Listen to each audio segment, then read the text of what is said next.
Welcome to lesson 2।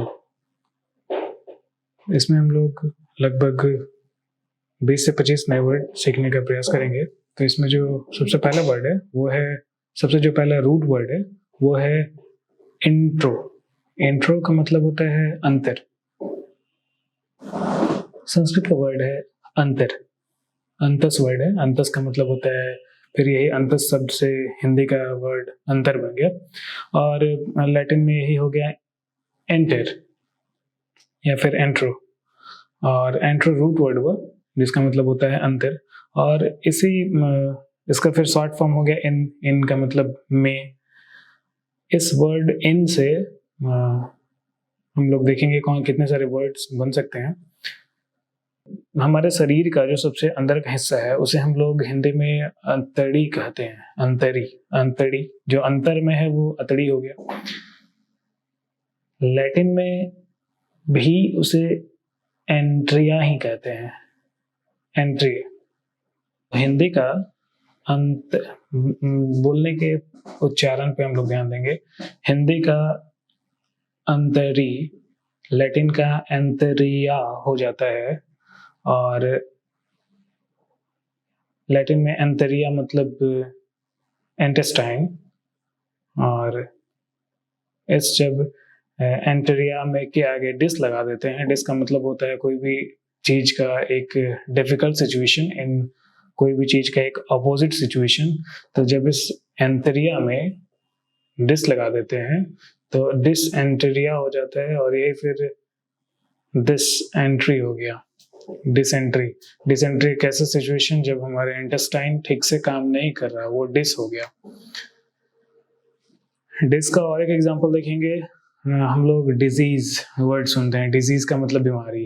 Ease का मतलब होता है आराम।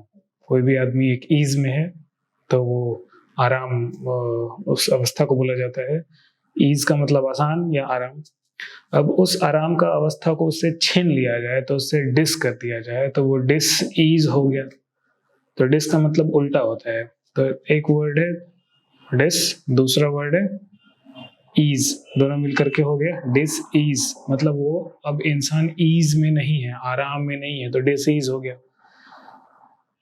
डिस एंटरिया, डिसेंटरिया, तो डिसेंट्रिया, डिसेंट्री, पेट का खराब होना। इस एंट्री शब्द से, इस एंट्री शब्द का जो छोटा वर्ड, छोटा रूप बन गया वो बन गया एंट्रो।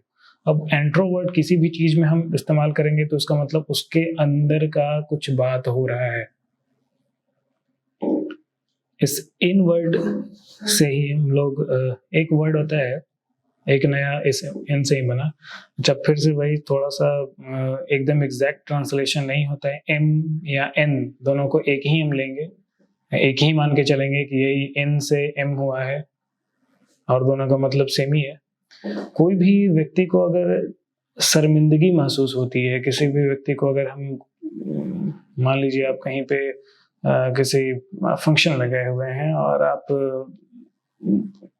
उस फंक्शन में अवेलेबल बेस्ट फेलियर पर्सन है, तो और कोई आदमी मजे लेने के लिए आपको उस बात का एहसास दिलाने लगे तो आपका जो उस समय का अवस्था होगा वो एम्बेरेस्ड होगा।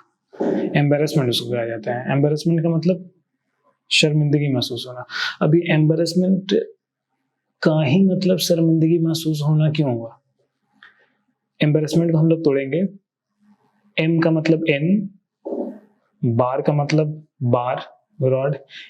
फिर से एक बार याद दिलाना चाहते हैं कि ये कोई हम सीक्रेट नहीं बता रहे हैं, कोई वर्ड को तोड़ करके याद करने का तरीका नहीं बता रहे हैं। These are the actual path that these words have followed in their evolution.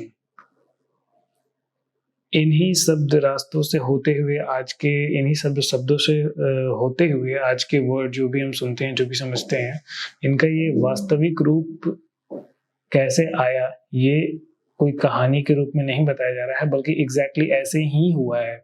तो बार का मतलब होता है रॉड।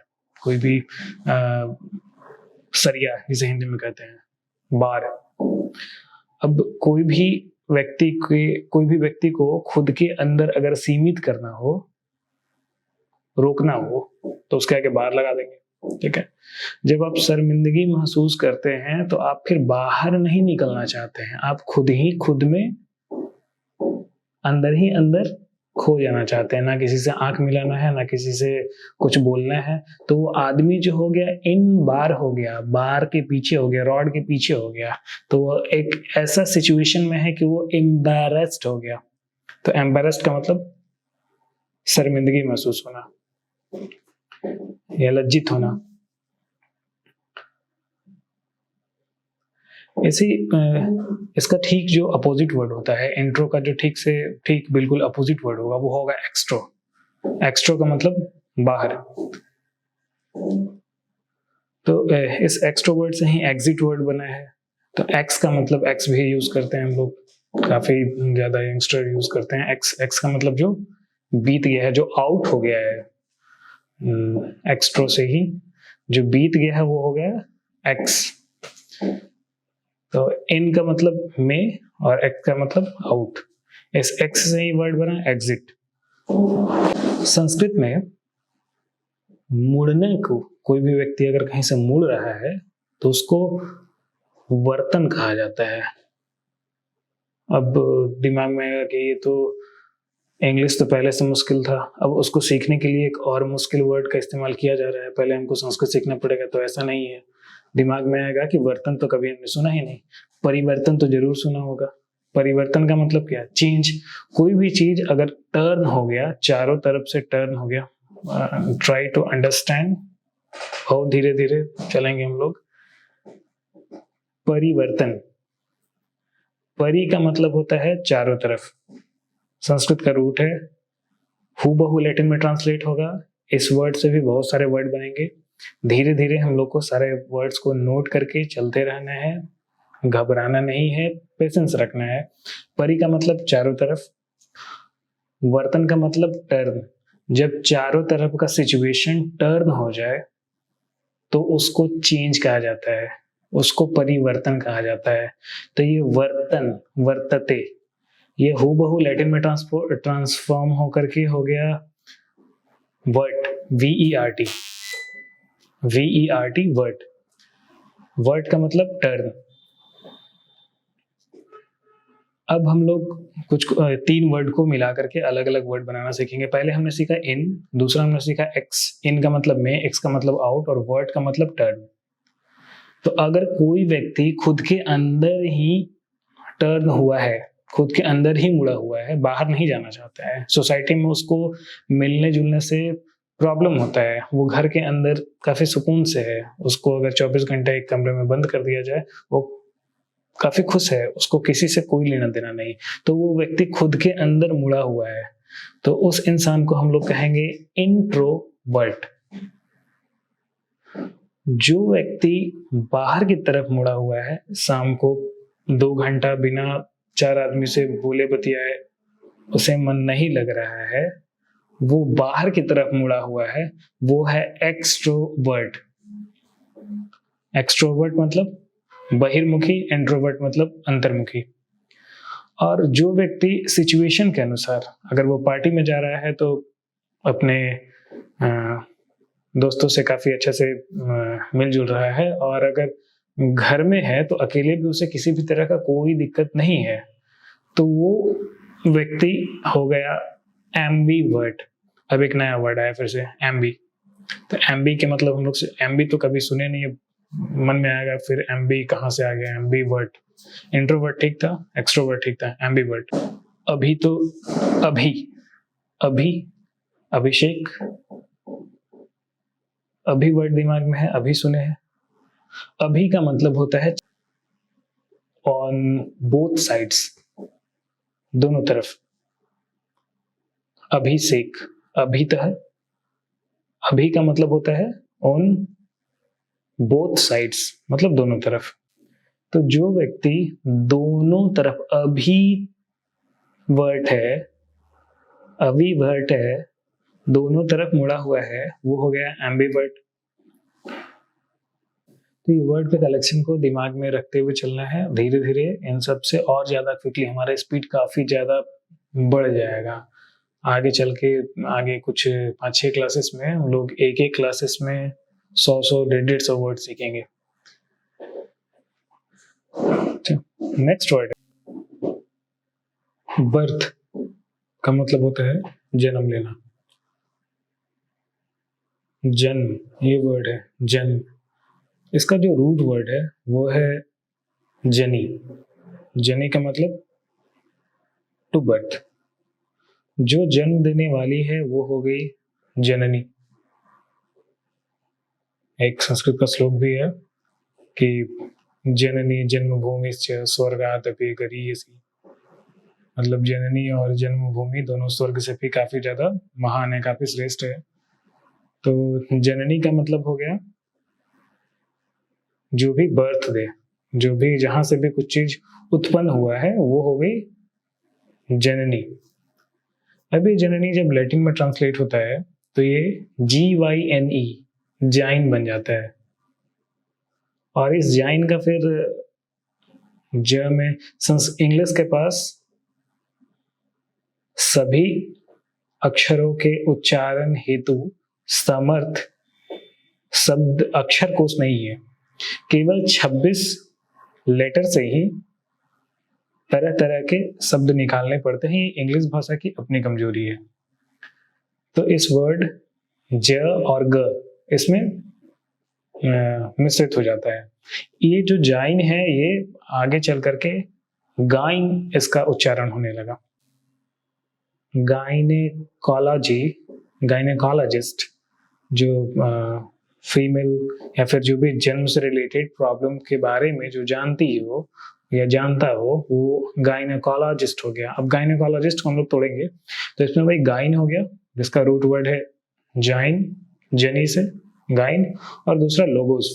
लोगोस का मतलब होता है स्टडीज, LOGOS, लोगोस। लोगोस का मतलब टू स्टडी समथिंग। तो जो व्यक्ति जाइन को स्टडी करे तो उस के बारे में जिसके पास नॉलेज हो वो गायनेकोलॉजिस्ट हो गई या हो गया। मीजो एक वर्ड है, मीजो। मीजो का मतलब होता है टू हेट समवन। किसी भी व्यक्ति को अगर हम लोग हेट करें तो ग्रीक वर्ड है वो miso, MISO, miso. Miso means to hate somebody. अब अगर हम जनी को हेट करें, जिससे जो जाइन है उससे अगर हम हेट करें तो मीसोजाइनिस्ट हो गया। और एज ए नाउन अगर ले तो मीसोजाइनी मीन्स हैट्रेड ऑफ वुमेन।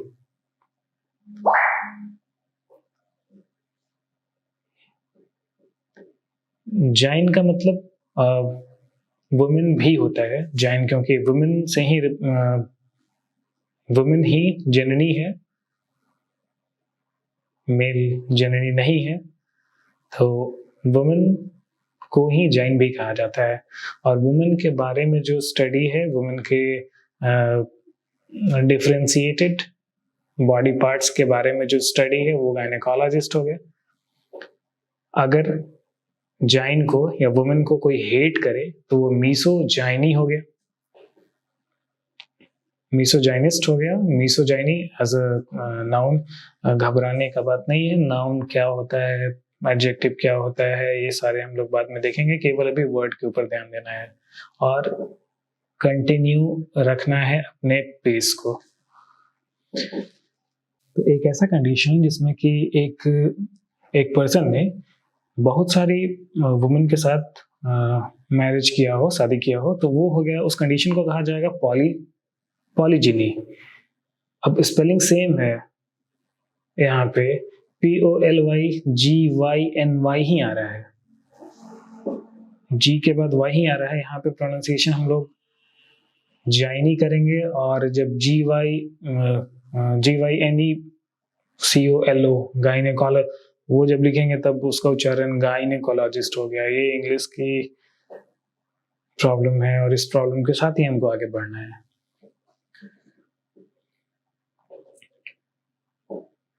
तो polygyny means a condition in which a person has more than one wife. Next word है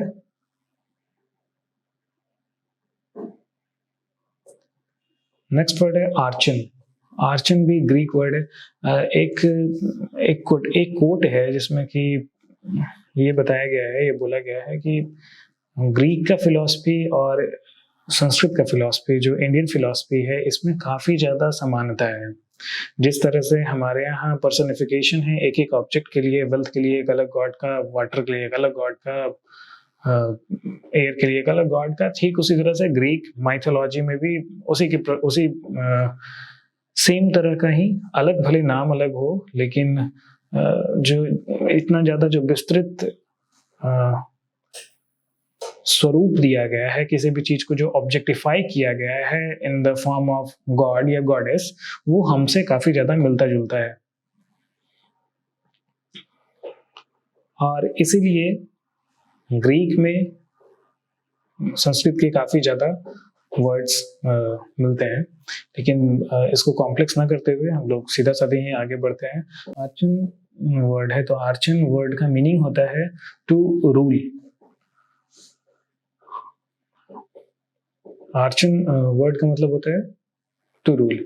अब अगर जाइन रूल करे, एक वुमेन रूल करे, तो वो हो जाएगा जाइन आर्ची, जैनार्ची।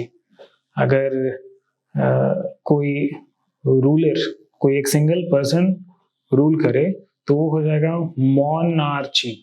ठीक है। मैरिज के लिए जो ग्रीक वर्ड है वो है गैमोस, GAMOS। तो अगर किसी व्यक्ति ने एक से ज्यादा शादी किया हुआ हो तो वो पॉलीगैमी कर रहा है, पॉलीगैमी उसको कहा जाएगा।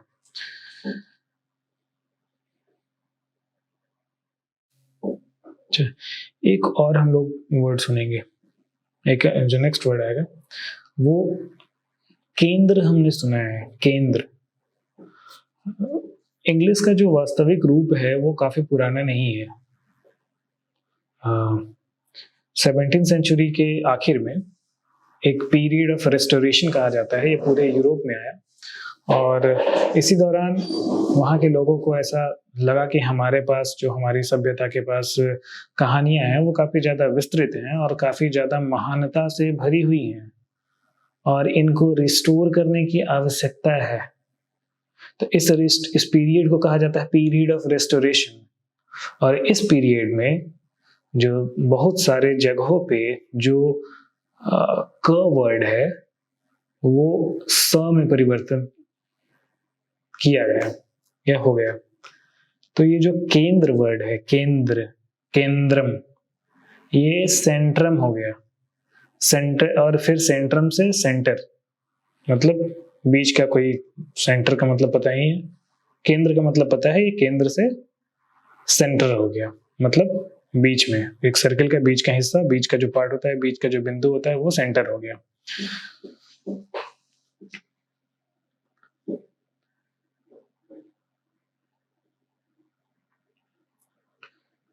नेक्स्ट रूट वर्ड है वो है मैनिया। मैनिया, मैनिया मन से रिलेटेड वर्ड है। मैनिया का मतलब होता है एक ऐसा सिचुएशन जिसमें मन किसी खास चीज को करने या न करने के लिए प्रेरित करे। ये मनिया भी, इसका जो रूट वर्ड है वो है मनस, मन, मन, मनिया। मन का मतलब माइंड, मनिया का मतलब भी कुछ एक ऐसा सिचुएशन जो कि मन को अफेक्ट करे। तो मैनिया का जो एग्जैक्टली ट्रांसलेशन होगा, एग्जैक्टली डेफिनेशन वो होगा mental derangement characterized by excitement and delusion. दिमाग का जो अवस्था है उसका कुछ एक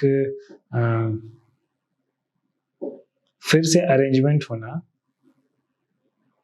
जो कि एक पर्टिकुलर कंडीशन में किसी चीज को देख करके काफी ज्यादा उत्साहित या काफी ज्यादा हतोत्साहित हो जाए। जैसे किसी व्यक्ति को चोरी करने की इच्छा काफी प्रबल हो जाए तो उसे क्लेप्टोमेनियक कहा जाएगा। मनिया जहां पे भी वर्ड समझ में आए, मैन, MANIA, क्लेप्टोमेनियक, क्लेप्टोमेनिया, जहां पे भी मन वर्ड समझ में आए, सुनाई दे, दिखाई दे, उस जगह पे ये मानना है कि ये कुछ ना कुछ मेंटली रिलेटेड बात है। ठीक है, अब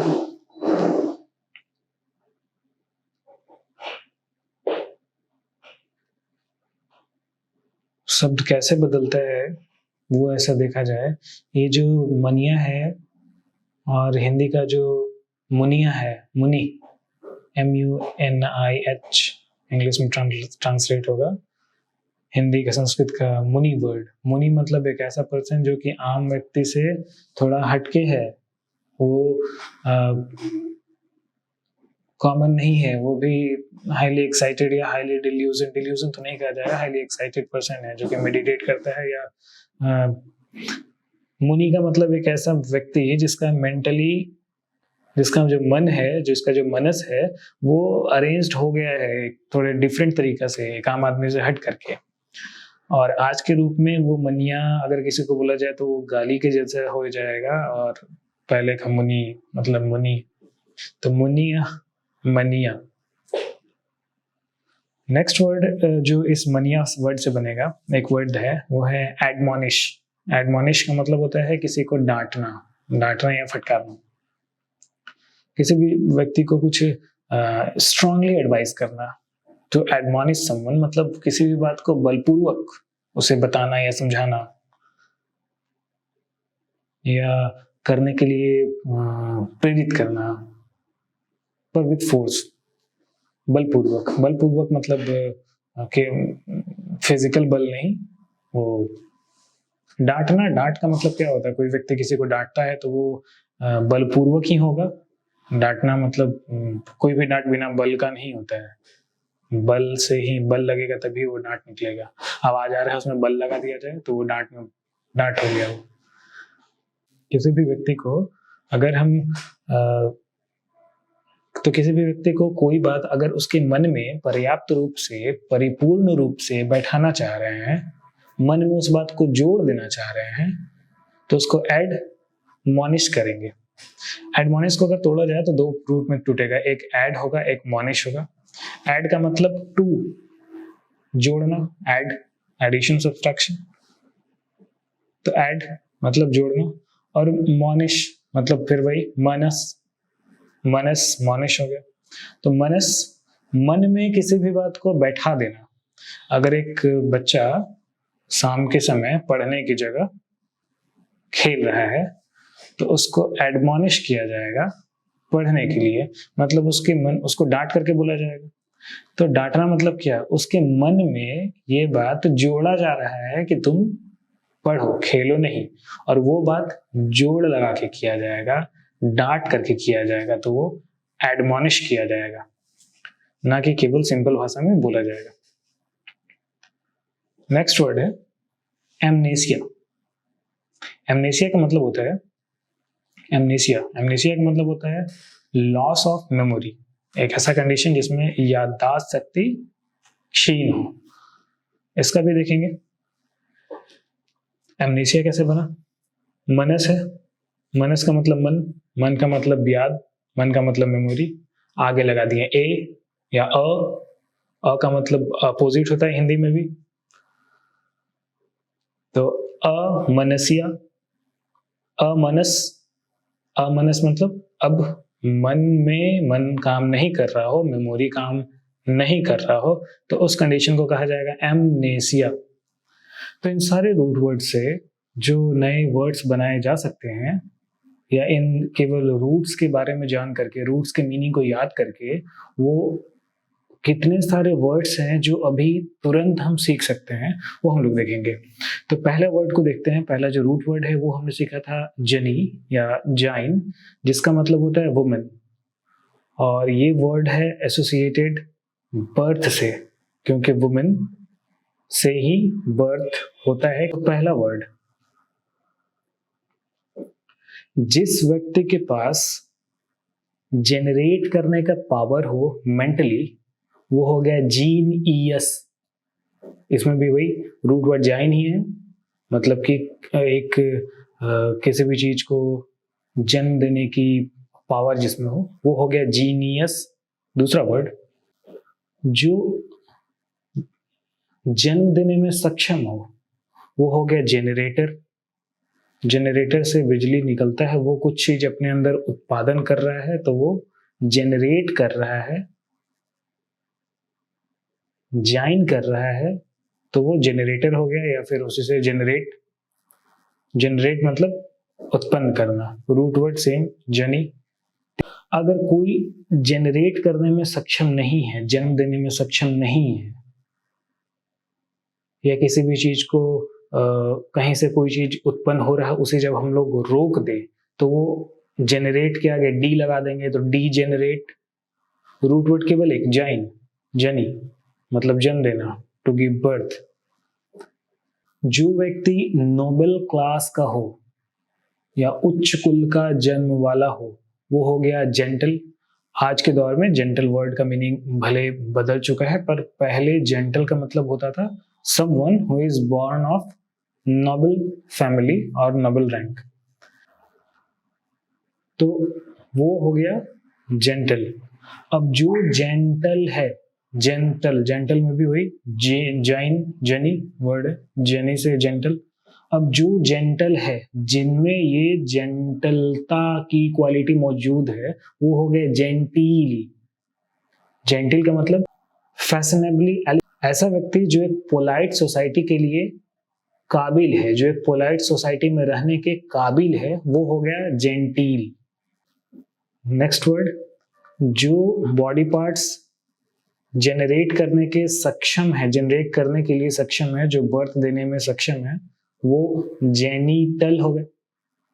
जो चीज जन्म से ही है मौजूद किसी भी व्यक्ति में, वो जेनिटल तो है जन्म से, पर वो पहले से है, जन्म के साथ है। तो साथ के लिए वर्ड यूज, जो रूट वर्ड होता है वो होता है कॉन, CON, कॉन। तो जो बर्थ के लिए, जो साथ के लिए वर्ड इस्तेमाल होता है वो होता है कॉन, CON, कॉन। कॉन का मतलब होता है साथ। तो जो चीज बर्थ के साथ है तो वो con plus genital, con genital मतलब बर्थ के साथ। तो एक वर्ड है क्रायोजेनिक। क्रायोजेनिक में भी दो रूट्स हैं, एक क्रायो, दूसरा जेनिक। क्रायो मीन्स होता है ठोस, और ये संस्कृत का क्रूड वर्ड से बना है, बाद में हम लोग देखेंगे इसको। फिलहाल इसमें भी है genic. Genic means to again give birth या प्रोड्यूस। तो ऐसा फिजिक्स का वो ब्रांच जो कि लो टेम्परेचर पे एनर्जी जनरेट करने के बारे में पढ़ाता हो। क्रायोजेनिक इंजन के लिए भारत को दर बदर की ठोकरें खानी पड़ी थी। अभी है हमारे पास सक्षम कि एक ऐसा इंजन जो कि लो टेम्परेचर में भी एनर्जी को बनाने में सक्षम हो, तो वो हो गया क्रायोजेनिक। दूसरा है एंजिन। एंजिन का भी दो वर्ड, EN और जाइन। तो जिसके अंदर एन मतलब में, मतलब इनसाइड, और जाइन मतलब टू प्रोड्यूस। तो जिसके अंदर कुछ चीज प्रोड्यूस हो रहा है वो इंजन, जिसके अंदर पावर प्रोड्यूस हो रहा है, जो पावर प्रोड्यूस करने के काबिल है, वो हो गया engine. Engine. Body part, gene. Body part gene. Gene का मतलब एक ऐसा हेरिडेटरी यूनिट जो कि बर्थ के इंफॉर्मेशन को जन्म देने के काबिल है, वो हो गया जीन। जर्म मीन्स जो उत्पन्न हो चुका है, जो कहीं पे जन्म ले लिया है, वो जर्म हो गया। किसी भी चीज को हम छोड़ दिए, कोई भी खाना नीचे गिर गया, उसमें बोला गया कि इसमें जर्म्स आ गए। जर्म्स मतलब क्या? जो जन्म लेने के काबिल है, जिसने जन्म ले लिया, वो जर्म है। ये जर्म अगर ग्रो करेगा तो वो एक्शन होगा, वो जर्मिनेट होगा। वर्ब धीरे धीरे हम लोग देखेंगे, वर्ब एडजेक्टिव भी। अगर इसमें जर्म में जन्म लेने की जो काबिलियत होगी वो जर्मिनल होगा, एडजेक्टिव। ऑटोजीनस, इसमें भी दो रूट। ऑटोजीनस का मतलब सेल्फ जनरेटिंग। प्लांट्स होते हैं वो ऑटोजीनस होते हैं, अपने एनर्जी को खुद से जनरेट करते हैं। तो autogenous, auto means self, genous means to generate. Enough for today, मिलते हैं नेक्स्ट क्लास में।